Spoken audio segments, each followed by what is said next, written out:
Assalamualaikum warahmatullahi wabarakatuh. Silakan tekan tombol subscribe dan tekan tombol lonceng untuk mendapatkan notifikasi video terbaru dari kami. Selamat mengikuti. Karena output penilaiannya kan nggak ada. Inna akramakum indallahi atqakum. Yang paling mulia adalah orang yang takwa. Tetapi ketika kita masuk, masa sih mas, kalau kita cuma ngomongin mengingat sholat 5 waktu, masa ingat Allah cuma, let's say, paling lama sholat berapa menit sih? 5 menit. Masa cuma 25 menit ingat Allahnya? Terus habis itu masa lupa gitu kira-kira. Nah jadi, saya ingin mengambil jalan tengah supaya kita juga bisa jalan sesuai dengan kapasitasnya, bahwa yang 5 itu waker mas. Itu cuma pengingat aja. Karena kalau nggak diingetin, kita lupa. Oke, Selesai gitu. keren banget. Jadi kalau kita bicara, wah, oh iya ya, kan lupa salah satu sifat alamiah kita gitu. Gitu kan intinya. Maka dengan gerakan, dengan apa, itu kan semua sebetulnya konsep pengingat dalam konteks yang namanya ritual. Maka yang 5 ini jembatan. Target akhirnya, Utsluma uhiya ilaika minal kitab wa aqimi sholat inna sholata tanha anil fahsya'i wal munkar. Jembatan 5 waktu membuat kamu turun keji dan munkar. Karena kenapa? Kamu diingetin untuk kembali ke Allah gitu loh mas. Karena sholat yang benar itu adalah sifat kasih sayangnya Allah hadir di kita. Iftitahnya hadir, basmalahnya hadir, alhamdulillahnya hadir. Jadi artinya yang 5 waktu itu adalah reminding, waker, pengingat. Jadi sorry ya Mas Hendra, rajin 5 waktu itu belum prestasi di hadapan Allah. Karena prestasinya abis sholat semakin dermawan nggak? Abis yang 5 waktu semakin bisa output penilaiannya kan nggak ada. Inna akramakum indallahi atqakum. Yang paling mulia adalah orang yang takwa. Nggak ada. Orang yang paling mulia adalah orang yang rajin sholat. Nggak ada mas. Tetapi sholatnya yang menjadikan ketakwaan gitu. Outputnya. Dan kita jangan ngerasa udah sholat karena gini. Bukan, ini baru mengingatnya dalam bentuk latihan. Tetapi sholat sejati setelah assalamualaikum dan assalamualaikum, assalamualaikumnya jadi perilaku bahwa saya datang membawa salam kedamaian gitu loh.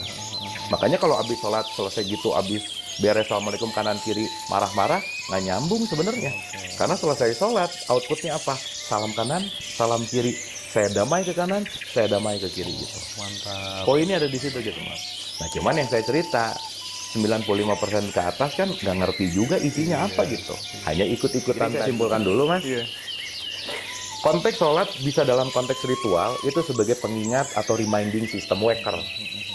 Tetapi sholat itu penting untuk dijadikan sebagai akhlak dan perilaku gitu. Bahkan mas kalau kita mau bicara dalam konteks apapun ya sholat itu setiap tarikan nafas kan sebetulnya. Ketika setiap tarikan nafas kita memang mengingat Allah dan menjadikan sifat welas aslinya ada di dalam diri kita. Yaitulah setiap saat ketika Mas Hendra ngelihat orang yang perlu makan, Mas Hendra beliin nasi bungkus, kasih, itu sholat gitu loh mas. Karena ini wujud dari sholat adalah saya melakukan yang namanya ketakwaan gitu. Nah, dalam konteks yang sempit terkadang hanya dilihat bahwa sholat itu hanya sesuatu gerakan. Makanya mas maaf banget ya, banyak orang tua yang cuma nanya ke anaknya, nah udah sholat belum? Tapi lupa nanya outputnya. Jarang yang nanya, nah hari ini udah berbuat baik apa? Nah hari ini udah maafin orang belum? Keren ini. Udah dermawan belum? Ini jarang ditanya loh. Iya betul. Yang penting kamu udah gini, meskipun dia cuman sejadah terus pura-pura enggak juga gitu karena takut sama ibunya. Tapi justru yang jauh lebih penting adalah output dari gerakan yang 5 waktu ini menjadi sebuah perilaku kita dan akhlak yang lebih baik gitu mas. Itu yang paling penting. Nabi Isa bener-bener turun malam ini.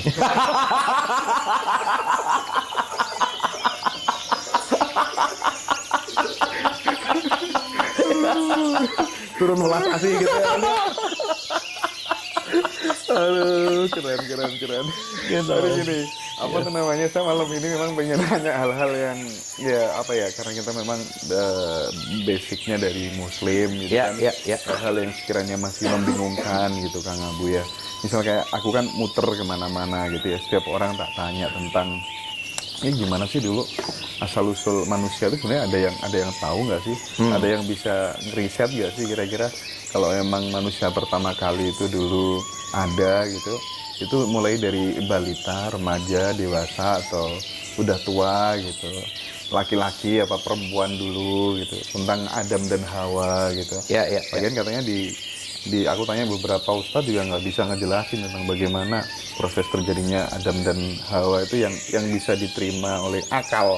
Ya, karena bekal dalam hidup itu bagi saya nalar dan rasa sih. Betul. Nah, bagaimana Kang Abu perspektifnya tentang hal ini bagaimana sih Kang? Ya, ini luas banget sih ya Mas Hendra. Iya. Kalau kita bicara tentang evolusi kan Adam itu bukan orang pertama, tapi manusia pertama. Manusia pertama. Manusia pertama.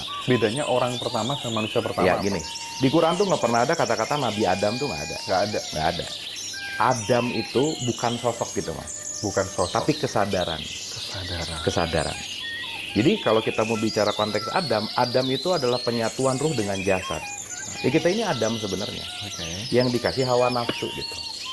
Itu dulu sederhananya. Oke. Jadi kalau kita bicara masalah proses evolusi, ini perlu waktu lama ya. Iya. Makanya di surat 2 ayat 30 tuh malaikat begitu mau turun komplain. Emang mau nyiptain kayak gini kan dulu udah pernah ada yang kayak gini, tapi bikin kerusakan gitu. Gitu intinya. Banuljan, Abuljan. Itulah. Dan seterusnya. Dan gitu ya. seterusnya gitu. Sehingga bahasa gampangnya gini lah, Adam ini adalah seseorang yang mendapatkan pencerahan, Mas Hendra. Manusia hibrida. Apapun Oke, bentuknya oke, ya, siap. apapun bentuknya, karena ini luas banget ya dalam perspektif. Cuman saya pengen hanya memudahkan untuk konteks bahwa saya rasa nggak perlu terlalu ribut yang pertama, yang kedua, yang ketiga, karena point of view-nya gini loh Mas. Adam itu seseorang yang memiliki kesadaran. Ketika dia sudah ada Hawa, maka kesadarannya bisa turun. Maka Adam turun itu tuh bukan dari langit itu jatuh kayak Mr. Bean, itu bukan gitu. Tetapi ketika seseorang turun kesadarannya karena dia mengikuti hawa nafsunya, itulah Adam yang turun ke dunia gitu. Jadi turun itu bukan placement atau tempat. Jadi Adam mendunia gitu loh Mas. Nah jadi kalau kita mau berbicara sekali lagi, orang itu kan hanya sosok fisik yang hanya mengikuti keinginan hawa nafsu, katakanlah begitu. Tapi manusia dia udah memiliki kesadaran ketuhanan gitu kira-kira. Nah, saya mau menggampangkan gitu aja ya, supaya sederhana, dan saya rasa yang paling terpenting adalah apa pemaknaan ini untuk kita sekarang gitu loh. Iya.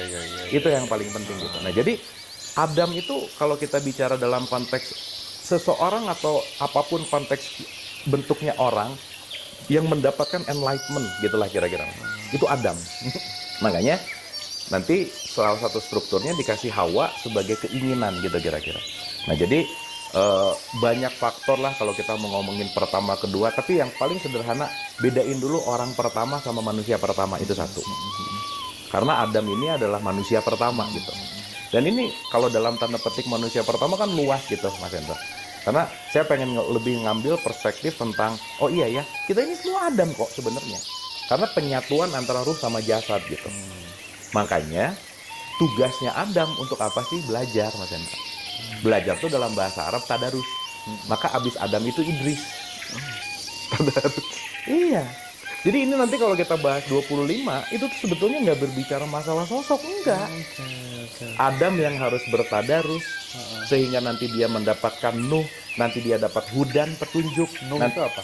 Nuh itu keluasan, wawasan gitu. Oke, sip. Gitu. Sehingga nanti dia dapat hudan, jadi hud petunjuk. Oke. Maka akhirnya nanti dia masuk ke dalam konteks critical thinking yang namanya Ibrahim. Gimana ceritanya dia mau bisa mendengarkan namanya Ismail, Sam'a itu kan mau dengar. Dan Ishak itu dia bisa mengayak semua informasi gitu. Gitu Mas. Ini kita perlu satu sesi khusus sih. Iya. Untuk ngomongin 25 ini gitu. Oke. Sampai nanti puncaknya dia dapat welas asih dan bungkus besarnya namanya Muhammad gitu Mas. Gitu intinya. Ini apa ya? Spill aja dulu gitu supaya kita nggak ngelihat itu hanya dalam bentuk historical gitu. Tetapi itu semua terjadi kok sebenarnya. Makanya cerita di Quran tuh yang paling banyak Musa loh Mas. Musa tuh critical thinking artinya. Gitu. Makanya critical thinking itu harus dibarengi dengan nurani gitu. Makanya Musa tuh sama Harun dideketin terus gitu. Ada critical thinking, ada nurani. Ada critical thinking, ada nurani gitu. Ini sesuatu hal yang terjadi sebetulnya di sini gitu. Nah, kalau kita bicara contoh, Mas Hendra pernah dengar Musa bisa membelah laut ya? Iya. Kalau critical thinking, dia udah bisa bedain mana kanan mana kiri, ada jalan tengah Mas Hendra. Jadi dia udah bisa get dalam tanda petik mendapatkan enlightenment yang ini jalan yang benar gitu. Jadi ya jangan nganggap Musa udah mukjizat gitu, enggak gitu. Berarti itu semua mutasabihat kan? Mutasabihat. Pernah dengar Yesus berjalan di atas air? Iya. Air itu kan simbol dari pikiran yang beriak. Iya. Seseorang yang udah berjalan di atas pikirannya, pikirannya tidak mengganggu dirinya lagi, pasti welas asihnya keluar. Jadi bukan dia walking di atas air hebat gitu, bukan gitu kan. Kalau yang Yesus atau Isa menghidupkan orang yang mati gimana kan? Ketika seseorang mati ketuhanannya, ketika ketemu Isa, dia sadar welas asih dan bangkit ketuhanannya, dia bangkit dari kubur. Jadi bukan Nabi Isa datang ke tanah kusir gitu ya, tempat pemakaman umum terus bangkit semua gitu, enggak gitu. Contoh gini mas, kan kalau di dalam konteks orang mati dalam perspektif esensial, katakanlah spiritual gitu ya, itu adalah orang yang Tuhannya tidak bangkit dalam dirinya, tercover. Mas Hendra pernah nggak ketemu seseorang, begitu Mas Hendra selesai ketemu seseorang, Mas Hendra merasa lebih hidup, merasa lebih lepas, merasa lebih ada welas asih, dan Mas Hendra mengalami sesuatu yang baru. Pernah begitu? Iya, pernah. Berarti orang yang ditemuin sama Mas Hendra itu memiliki kesadaran konteks Isa yang membangkitkan Mas Hendra untuk bangkit gitu. Seperti layaknya Cokro Aminoto membangkitkan murid-muridnya. Padahal cukup duduk 15 menit di dalam kereta. Gila nggak? Hidupnya Berubah. Makanya Isa mampu membuat orang yang melepaskan dari masalah kulit. Jadi kan dia bisa ngeberesin penyakit kulit kan. Penyakit kulit kan sensitif orangnya mas. Jadi dia nggak masuk ke isi gitu. Jadi bukan kulit-kulit. Ini sekarang kalau ngomongin kulit mau berantem gitu. Jadi bukan, kan Nabi Isa nggak jualan salep ya. Salep untuk kulit, kita kan bukan itu loh mas. Tetapi dia bisa menyembuhkan penyakit kulit. Kulit di sini konteksnya bukan masalah penyakit kulit ini gitu.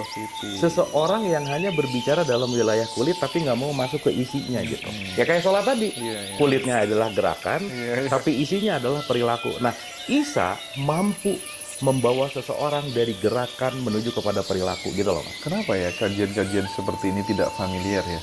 Kenapa justru yang kulit yang difamiliarkan dan mendarah daging, dan itu kemudian ditanam sejak anak-anak kita kecil gitu? Karena yang laku sekarang tuh dongeng mas. Dongeng yang digaungkan. Jadi kalau kita bicara kan perlu nalar kritis. Saya tuh pengalaman di pengajian, kalau orang udah diajak mikir nggak mau ngaji mas, pengennya denger dongeng aja gitu. Oh gitu ya kan? Ya balik lagi ke situ gitu. Makanya yang namanya ceramah itu kan satu arah, dongeng gitu, tidak mengajak untuk berdialog. Padahal taklim itu kan bertukar pengalaman harusnya mas. Balik lagi pertanyaan Mas Hendra itu kenapa? Balik lagi ke sejarah pendidikan. Ujungnya ke situ gitu. Ujungnya karena nyaman didongengin gitu. Sekarang kalau yang didongengin surga apa, banyak yang mau dengar gitu. Dijual dengan konteks yang namanya mimpi gitu mas. Padahal kan satu-satunya cara untuk menggapai mimpi ya bangun mas. Makanya ngaji rosyahada untuk membangunkan sebenarnya. Gitu mas. Ustadz di rumahku pakai sorban tidak seluas ini pengetahuan.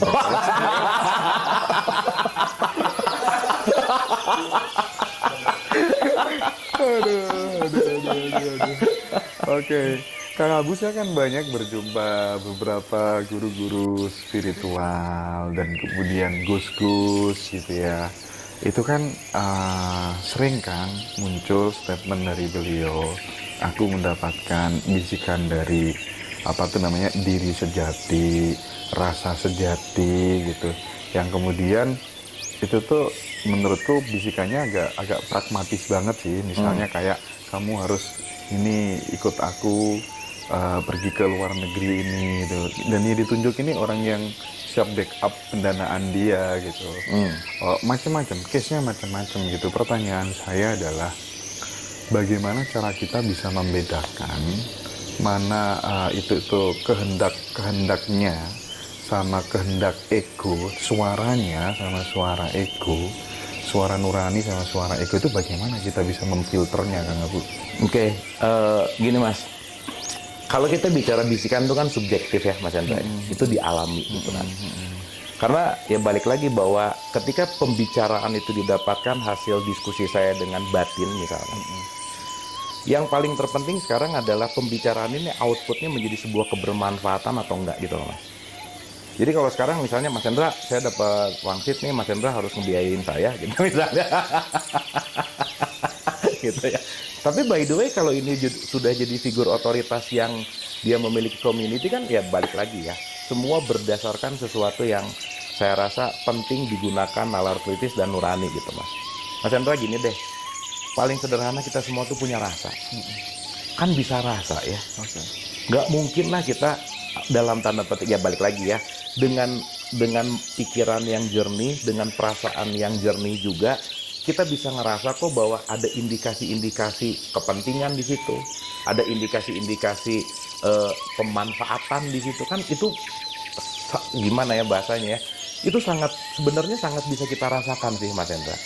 Nah jadi itulah kenapa tadi diawali bahwa jangan percaya omongan saya sih gitu loh Mas Hendra. Dalam artian semua yang subjektif, entah itu mau bicara dalam wilayah batinia atau apa, saya rasa yang terpenting adalah outputnya, itu bagaimana kita menuju kepada kebermanfaatan sih Mas Hendra. Dan yang paling penting lagi, saya selalu ulang-ulang ya, mau itu Gus, mau itu Habib, mau itu guru, mau itu apa, pendeta apa, konteks yang namanya guru itu bukan sosoknya gitu Mas Hendra. Guru itu adalah cahayanya gitu. Nah jadi saya rasa kita punya batasan dan kita punya derajat di mana kita bisa membatasi bahwa ya saya bukan manut sama figurnya gitu Mas Hendra. Kan itu penting banget gitu. Dan kita bisa tahu kok. Ya tapi balik lagi sih, hal ini tidak berlaku bagi orang yang sedang jatuh cinta sih Mas Hendra. Jatuh cinta kepada tarekatnya, jatuh cinta kepada gurunya. Bahkan maaf banget ya, mungkin kita pernah dengar cerita bahwa ada seseorang yang ikut perkumpulan sesuatu sampai dia ini dan lainnya dikasih tahu juga susah karena ya itu kurikulumnya dia juga gitu. Tetapi yang paling terpenting adalah kewaspadaan itu tadi gitu Mas Hendra. Karena yang terpenting ini bukan masalah si figurnya, bukan masalah sosoknya, tetapi kembali bahwa kita akan benar-benar tahu kok figur mana sih yang benar-benar memberikan sesuai dengan arahan, dengan konteks yang namanya kesejatian gitu Mas Hendra. Dan ini memang banyak jebakan Batman-nya kan gitu. Itu sih. Jadi saya rasa garis bawahnya adalah lebih kepada kewaspadaan gitu. Itu sih Mas. Sip. Nah, ini aku ada titipan pertanyaan dari sahabatku, ya khusus buat Kang Abu Marlo. Jadi dia itu cewek kan. Dia dinikah siri sama pasangannya, sementara si istri pertamanya tidak setuju, sampai kemudian si teman saya itu melahirkan anak gitu. Nah pengennya kan suaminya juga dinikah secara pemerintah umum gitu kan ya, sehingga bisa punya yang namanya akte kelahiran dan seterusnya gitu. Nah pertanyaan saya, kalau soal solusi sih biar dipikir sendiri ya bagaimana, itu kan urusan mereka gitu ya. Pertanyaan saya, merebut istri atau suami orang itu ada karmanya nggak jika ketahuan ataupun nggak ketahuan? Aduh ini menarik nih. Iya, ini yang nanya kita nggak ikut enak, kita yang jawab ya. Kita nggak ikut enaknya ya, kita disuruh nyari solusi lagi gimana sih gitu. Pas enaknya nggak ngajak, pas musiknya ngajak-ngajak gitu. Oke, tapi gini sih Mas Chandra, overall ya, saya akan berbicara bukan masalah hanya perselingkuhan, apa dan lain-lain gini. Kita nggak bisa melawan yang namanya hukum tarik-menarik, hukum sebab akibat, hukum karma gitu. Karena apapun yang terjadi itu pasti bagian dari perilaku gitu Mas Chandra. Apapun yang terjadi gitu. Karena segala bentuk apapun, mau ketahuan, mau enggak, itu akan terrecord di memori kan. Di memori kita tuh pasti terrecord gitu, mau nggak mau gitu. Dan itu akan menjadi sesuatu hal yang balik lagi ketika kita bicara tentang tabur tuai, apapun pasti ada konsekuensinya gitu. Gitu loh Mas Chandra. Jadi saya lebih menitik beratkan untuk mewaspadai kenapa sih kita perlu melakukan sesuatu dengan kesadaran, karena semua akan kembali ke diri kita.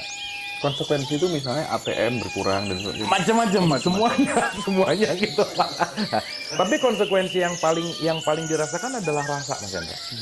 Mas Chandra, kita dilahirkan fitrah. Sebenarnya ya, hal yang kita lakukan di luar fitrah, kita tuh udah dikasih tanda deg-degan loh Mas Chandra. Contoh-contoh ya, ini kita ngomong yang luas dulu aja. Kita tuh dari Sang Maha Kasih Sayang, diciptakan dengan kasih sayang. Kita ini produk kasih sayang sebenarnya. Ini teman-teman yang nonton ya, ingat-ingat deh, pertama kali dulu bohong, gimana rasanya? Nah ini kalau udah mulai lupa kapan, berarti udah kebanyakan bohong aja udah ya gitu ya. Kira-kira ya. Tapi kira-kira gini Mas Hendra, pertama kali kita bohong, udah pasti nggak nyaman Mas Hendra. Udah pasti aja nggak nyaman. Sehingga karena bohong itu bukan naturalnya kita gitu. Bukan alamiahnya kita. Maka benci diajarkan. Dendam dibiasakan, julid diajarkan gitu, termasuk hal-hal yang tadi gitu ya, itu semua. Jadi Kalau kita mulai peka kepada diri fitrah kita, kita tahu bahwa ini nggak nyaman dan ini sebetulnya tidak pantas untuk dilakukan gitu. Nah, yang menarik Mas, kekuatan ego bisa lebih besar daripada teriakan fitrah kita. Fitrah kita tuh berteriak loh, contoh-contoh. Ada orang ngelihat satu circle bahwa ini kayaknya circle ini keren kalau saya masuk ke circle ini. Iya, iya, iya. Tapi di circle ini, urusan tasnya lah, makan itu udah lebih dari 20-50 juta Mas Hendra, misalkan. Penghasilan saya cuma 10 juta atau 5 juta. Otomatis harus ngikut ke situ kan. Apa yang harus saya lakukan? Korupsi. Mas. Keinginan. Kayak si Anjrit itu ya. Kalau si Andre itu urusannya cuan aja. Oh, itu harus diundang ke sini Mas. Iya, Nah, iya, sip. diundangnya untuk ngebacot aja ya. pasti. Karena si Andre itu tuh bagus banget kalau untuk ngomongin cuan tuh udah keren banget ya. Nah, Udah diwawancara enak-enak, dia tinggal ngambil paketan. tinggal diambil paket lagi udah. Ujung-ujungnya gift dong gitu lah kira-kira. Jadi yang menarik sih gitu. Anyway, nah singkat cerita Mas Hendra, pertama kali saya atau kita ini mau melakukan katakanlah korupsi gitu ya, itu pasti deg-degan ya. Jadi kalau bahasanya yuwas isufi sudurinas, pikiran tuh selalu membisikkan. Setan tuh di sini kan, bisikin terus tuh. Kamu kayaknya kalau sekarang punya tas yang 100 juta, oke loh, kamu korupsi aja. Nah, mulai tuh. Pertama kali mulai, nih agak kaku. Berhasil, yang kedua kekakuannya berkurang. Bisikin lagi, masa kemarin 50 juta korupsi, berhasil, sekarang naik jadi 60 deh. Dilakukan lagi. Gitu. Setelah 10 kali, deg-degannya hilang kan. Bahkan setan belum datang, dia udah korupsi. Terlatih. Becomes habit. Gitu Mas. Jadi teriakan fitrahnya udah ketutup sama kebiasaan gitu loh Mas. Nah, salah satu yang membuat kita jadi kehilangan arah kan karena kita nggak bisa dengar fitrah kita lagi. Karena kita terpantau atau kita terpaku kepada sesuatu yang keinginan terus gitu loh Mas. Nah, salah satu, balik lagi tadi ketika mau bicara tentang kasus tadi suami istri tadi, salah satu karmanya adalah si deg-degan rasa bersalah itu kan nggak bisa hilang Mas. Masuk ke alam bawah sadar gitu. Nah, itu tuh yang dikeluhkan dia sampai saat ini. Iya. Merasa bersalah terus. Iya. Tidur nggak nyenyak. Itu karmanya. Iya. Nggak usah nunggu nanti, Mas. Nggak usah Mas. Buah perilaku. Ya maaf ya. Masa sekarang makan pedesnya sekarang terus mencretnya di akhirat kan kelamaan Mas Hendra gitu. Bener nggak? Masa harus nunggu nanti orang makan pedesnya sekarang gitu. Bener nggak sih? Ngapain nunggu takut nanti gitu. Dan dalam artian semua kan konstan gitu loh Mas Hendra. Karena setiap perilaku itu pasti akan membawa bentuk dampak kepada jiwa kita gitu Mas. Jadi mau nggak ketahuan, rasa deg-degan yang impulsif itu akan bikin jiwa kita tetap nggak tenang loh Mas Hendra. Tapi apakah kemudian rasa bersalah itu bisa digeneralisir ke semua orang? Jangan-jangan ada orang-orang tertentu yang memang dia benar-benar motivasinya karena pure, kalau bisa dibagi-bagi, kenapa nggak kita bagi-bagi gitu, gimana? Itu kan balik ke pribadi masing-masing. Oke. Dan kita bicara ini tidak ada benar atau salah kan, Oke, dalam tanda petik kan. Karena kebenaran ini relatif gitu loh Mas Hendra. Tergantung dari sudut pandang. Oke. Apalagi kita nggak ketemu orangnya, nggak tahu kasusnya kan gitu. Tapi bukan berarti saya mengiyakan ini boleh, bukan gitu poinnya. Tetapi semuanya case-nya adalah tergantung dari sudut pandang. Yang disampaikan Kang Abu tadi persis yang dialami sama sahabat saya. Jadi dia selalu dihantui rasa bersalah terus. Pasti. Itu kalau pakai bahasa agama tuh dosa Mas. Dosa ya. Dosa itu artinya penyesalan. Oke. Jadi kenapa jangan berbuat ini? Karena nanti kamu nyesal. Nyesal itu akan menyiksa jiwa gitu loh Mas. Bukan nanti, bukan. Saya nyuri nih. Meskipun saya dapat nikmatnya, rasa nyurinya Mas, itu terekam loh. Dan rasa nggak enaknya, rasa deg-degannya, itu bisa berputar-putar, berulang-ulang di alam bawah sadar kita yang kita nggak akan tenang gitu hidupnya. Dan ketidaktenangan itu kan menghantui dalam periode panjang gitu Mas. Nah itulah kenapa penting sekali untuk mau melakukan sesuatu, karena dampak pertama dari semua perilaku kita ya diri kita, jiwa kita gitu Mas. Itu intinya. Jadi kita kelihatan ya, ini orang ini jahatnya ke istrinya gini. Yang jahatnya sebenarnya bukan ke orang lain sih. Kita menyakiti diri sendiri dan membuat impuls kepada diri kita untuk ketidaktenangan gitu. Dan ya tadi tuh, yang tadi saya cerita, nambah terus Mas potensinya. 1 aman, 2 aman, 3. Terus. Sampai akhirnya dia nanti akan dapat di satu titik yang returning gitu. Nah jadi kembali ya, apapun ya, dan saya ini bercerita untuk diri saya, untuk teman-teman, kita belajar bersama gitu. Poinnya adalah segala bentuk perilaku kita, yang pertama kali akan merasakan dampaknya diri sendiri. Marah aja mas, kita enak aja orang marah keluar ya, padahal yang paling pertama mendapatkan getaran dalam tanda petik vibrasi atau frekuensi yang rendahnya diri sendiri gitu. Saya kasih analogi, kalau yang saya ulang-ulang Mas Hendra, kalau kita benci sama orang dan mau ngelempar orang pakai bara api, yang pertama kali kena panasnya kan diri sendiri gitu. Nah jadi kembali ke karma tadi, apapun bentuk perilaku itu akan terekam di dalam jiwa kita gitu, apapun itu mas. Dan itu gimana ya, dia kayak memori mas, tambah lagi gitu. Tiba-tiba nanti banyak mimpi nggak enak misalnya, tiba-tiba nanti nggak tenang hidupnya gitu. Itu karena ada sesuatu yang keluar dari fitrah gitu loh. Itu sih sederhana. Nah, kalau di